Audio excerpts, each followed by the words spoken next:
What you do in the last 60 minutes before you fall asleep tonight will directly affect how your body performs tomorrow.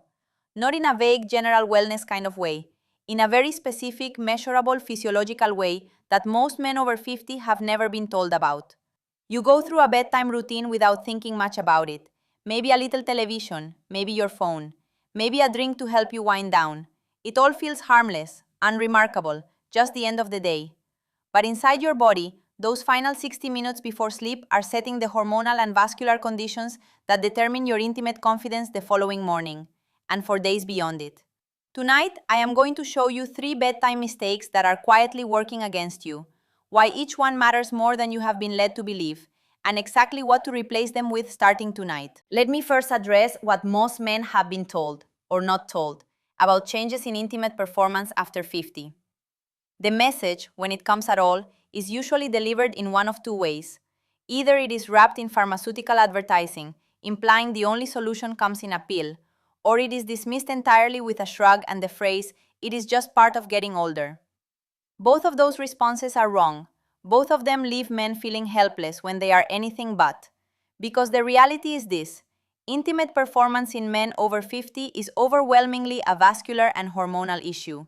And both of those systems respond directly to behavior, to daily habits, to what you eat, how you move, how you sleep, and critically, how you prepare for sleep. The pharmaceutical approach treats the symptom. What I am going to give you today addresses the root. My name is DR.MARIANA. I am a board-certified men's health and vascular wellness specialist with over 16 years of clinical experience. I have worked with hundreds of men over 50 who came to me embarrassed, defeated, and convinced their bodies had permanently changed. What I found, case after case, was that the most impactful interventions were not the most dramatic ones. They were the quietest ones, the bedtime ones, the ones nobody talks about. That is why we are here today. If this is your first time on this channel, please subscribe right now. This community of wise, health-forward men and women is here every week, having the honest conversations that most doctors do not have time for. Hit the like button if you are ready to take your health seriously in a new way, and leave a comment telling me where in the world you are watching from. I read every single one. Now, 3 bedtime mistakes. Let us name them with honesty and without shame, because shame is the enemy of solutions, and you deserve solutions. Before we begin, let me say something directly. If you have experienced changes in your morning confidence, your bedroom reliability, or your intimate performance over the past few years, you are not alone and you are not broken. You are a man whose body has been quietly responding to conditions you did not know you were creating. That changes tonight. The first bedtime mistake is one that is so normalized it has become invisible. Almost every man reading this is doing it right now, tonight, and will do it again tomorrow night without a second thought. That mistake is using screens in bed, phone, tablet, or television, in the hour before sleep. This is not a lecture about screen addiction or productivity. This is a conversation about melatonin, testosterone, and the intimate connection between the two that nobody explains. Here is the biology. The human body produces melatonin, the hormone that signals the brain that darkness has arrived and sleep should begin, in response to the absence of blue spectrum light.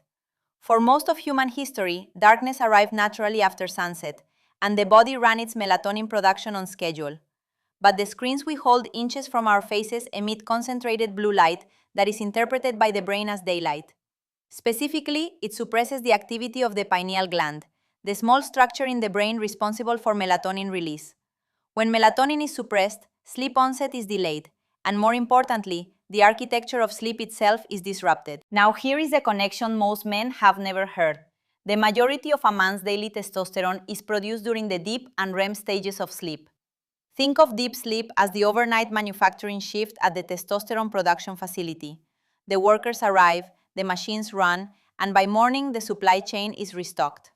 When blue light suppresses melatonin, you fall asleep later, you get less deep sleep, and that manufacturing shift is either shortened or skipped entirely. Research has shown that men who consistently sleep fewer than 6 hours per night have testosterone levels equivalent to men 10 years older. 10 years, not because they aged faster, but because the factory never ran its full shift. The raw material was there, the capacity was there, the sleep simply was not deep enough or long enough to use it. And this is where intimate performance enters the picture. Morning confidence, that natural physical readiness that healthy men experience upon waking, is one of the most reliable indicators of overnight testosterone production. When deep sleep is compromised, morning confidence fades. Not because desire is gone, not because attraction has changed, but because the biological machinery that produces the hormone required for that response was quietly interrupted by the blue light from the phone you were scrolling at 11 o'clock. The dignity of waking up feeling vital, feeling present, feeling like yourself, that is not a luxury. That is the birthright of a healthy male body. And it is being quietly stolen by a habit that feels completely harmless. The fix is precise. Implement a hard screen cutoff 60 minutes before your intended sleep time. Not a soft suggestion, a hard rule. At 60 minutes before bed, the phone goes face down, the television goes off, and the light environment shifts to warm amber-toned light or candlelight. In that 60-minute window, read a physical book, stretch gently, or simply sit with your partner in low light. The body will begin its melatonin cascade within 20 to 30 minutes. By the time you lie down, the hormonal environment for deep testosterone-productive sleep is already being established. This single change, applied consistently for just 2 weeks, is reported by a significant majority of men to produce noticeable improvements in morning vitality. Not because anything was added to the body, but because something damaging was finally removed. And that brings us to the second mistake, which compounds the first in ways that most men would find genuinely alarming if they understood the full picture. The second bedtime mistake is having a late evening drink to help you fall asleep. I want to approach this with the same honesty I brought to the last section, because I know this habit is deeply embedded for many men over 50. The evening drink has become a ritual, a reward, a signal to the nervous system that the day is over and it is time to relax. I understand the function it serves, and I am not asking you to abandon it without replacing it with something better. But I need you to understand what it is actually doing, because what alcohol does to male intimate health during sleep is one of the most poorly communicated medical facts I encounter in practice. Alcohol is a central nervous system depressant. It makes you feel sleepy, and it does help you fall asleep faster. That is not a myth. But what it does to sleep after the first 90 minutes is the part the marketing never mentions. Alcohol fundamentally disrupts REM sleep, the stage of sleep during which the most testosterone-producing activity occurs, and the stage during which the body experiences the nocturnal events that keep the vascular and erectile tissue healthy through regular oxygenation. Think of it this way. The intimate tissue requires regular blood flow during sleep, a kind of nightly maintenance cycle that keeps the smooth muscle flexible, the blood vessels responsive, and the tissue oxygenated. This process happens almost entirely during REM sleep. It is not optional maintenance, it is the body's system for preserving function. When alcohol suppresses REM sleep, this maintenance cycle is skipped, night after night, month after month, and the tissue, like any system that goes without regular servicing, begins to decline in responsiveness. There is also a hormonal dimension. As I explained in a previous video, alcohol diverts the liver's attention away from estrogen clearance. Estrogen accumulates. Elevated estrogen in men suppresses the testosterone production signal, so the evening drink is working against you on two fronts simultaneously.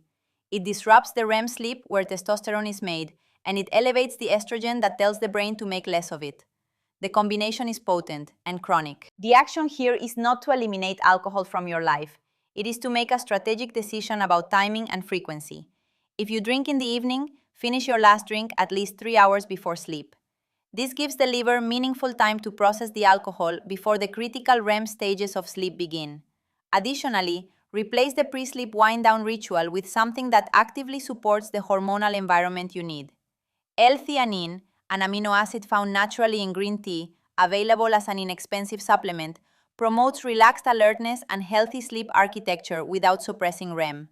300 milligrams taken 30 minutes before bed. It does not sedate you. It simply removes the noise that keeps sleep shallow, allowing the deep and REM stages to do their full restorative work. The third bedtime mistake is the one that will surprise you the most, because it does not look like a mistake at all. In fact, it looks like discipline. The third bedtime mistake is going to sleep dehydrated and not addressing it. Most men over 50 make a deliberate choice to stop drinking water in the evening. The logic is entirely reasonable. They do not want to wake up at night to urinate. So they cut off fluids after dinner, go to bed dry, and wake up even drier. It feels like a sensible trade. It is not.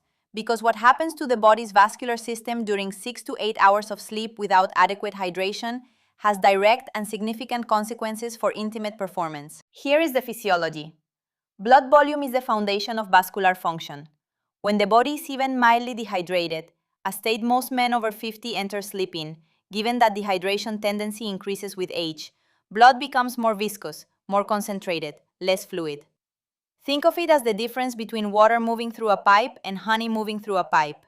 The flow rate drops, the pressure drops, and the intimate performance response, which depends entirely on rapid high-pressure blood flow into specific vascular tissue, is directly impaired by the reduction in blood fluidity. The erectile response is, at its most fundamental level, a hydraulic event. The body directs a precise volume of blood into the cavernous tissue under controlled pressure. That process requires optimal blood volume and blood fluidity. Dehydration undermines both. Men who are chronically mildly dehydrated during sleep are running that hydraulic system on reduced pressure every single night, and they attribute the downstream effects to age, when the actual cause is something as addressable as fluid intake. There is also a hormonal dimension here. Cortisol, the stress hormone that suppresses testosterone, rises significantly during states of dehydration. The body interprets low fluid volume as a physiological threat and responds with elevated cortisol to manage resources.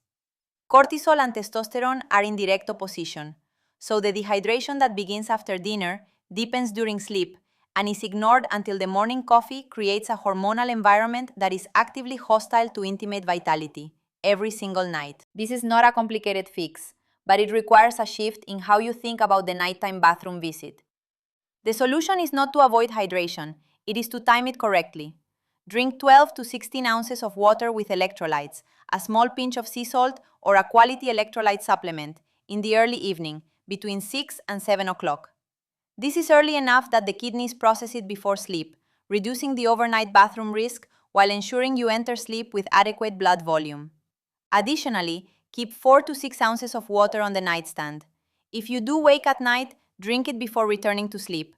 The brief minutes of wakefulness are far less damaging than the hours of dehydration that follow. Before we move to the patient's story, I want to stop and ask you directly.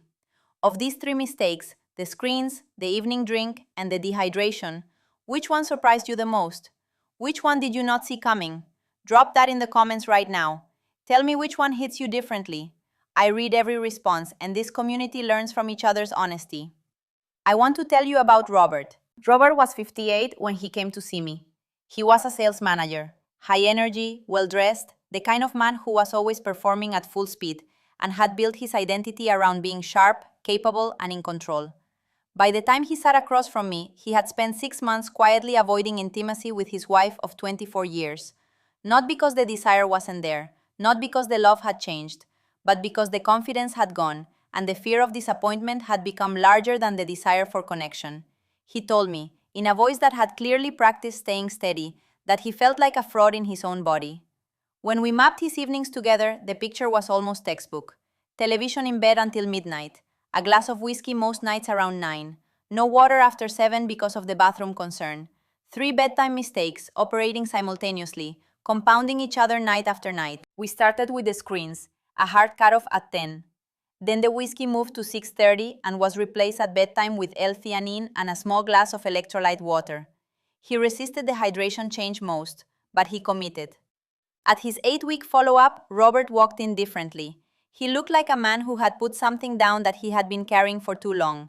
He told me quietly, with a smile he clearly hadn't expected to have, that things had changed. Not dramatically at first, but steadily, surely. Like the dial got turned back up, he said. Not all the way, but enough. Enough to feel like myself again. That is the goal. Enough to feel like yourself again. Enough to stop carrying the weight of a private fear you never chose and never deserved. I want to speak to something I know is sitting in the room with some of you right now. The thought that says, these changes are all well and good, but what is happening to me is too far along, too established, that this is simply the new reality, and there is no getting back what has faded. I want to address that thought by name because it is not just discouraging, it is clinically incorrect. The vascular tissue involved in intimate function retains meaningful capacity for recovery and improvement well into the 60s and 70s, provided the conditions that created the decline are removed and the conditions that support recovery are installed in their place. The endothelium, the delicate inner lining of blood vessels, responds to improved sleep, reduced alcohol, and better hydration within weeks. Not months, weeks. The nocturnal maintenance cycle resumes when REM sleep is restored. Testosterone production increases when deep sleep deepens. Blood viscosity improves within days of consistent hydration. You are not too late. The body does not forget how to function. It simply needs the right environment to return to it. 3 bedtime changes, starting tonight. That is all that stands between where you are and where you want to be. Here is your complete action summary. 3 mistakes, 3 replacements, starting tonight. Mistake 1. Screens in the 60 minutes before sleep. Replace it with a hard screen cutoff 60 minutes before bed. Shift to warm amber light. Read, stretch, or sit quietly with someone you love. Let your melatonin rise naturally and your deep sleep follow. Mistake 2. The late evening drink. Move any alcohol consumption to no later than 3 hours before your intended sleep time. Replace the pre-sleep wind-down ritual with 300 milligrams of L-theanine taken 30 minutes before bed. Support your REM sleep instead of suppressing it. Mistake 3. Going to bed dehydrated. Drink 12 to 16 ounces of water with a small pinch of sea salt between 6 and 7 in the evening. Keep 4 to 6 ounces on the nightstand. Let your body enter sleep with the blood volume and fluidity the hydraulic system requires. Your 30-day challenge. Implement all 3 of these changes starting tonight. Not perfectly, consistently. Keep a simple nightly checklist. At the end of 30 days, assess your morning vitality, your sleep depth, your energy upon waking. Then come back to this channel and tell me what shifted. I want to hear from you. If this video gave you a clear, honest explanation of something you have been quietly dealing with, if it replaced confusion with a path, please hit that like button right now. Share this with a man in your life who needs to hear it. And subscribe if you have not already, because conversations like this one happen here every single week. Here is my specific comment ask for today. Tell me which of the 3 changes you are committing to first tonight. Name it. Write it down in the comments. Make it real by saying it out loud to this community. I will be reading. Your age is not your limit. Your awareness is. Your blood is your life force. Protect it and it will protect you.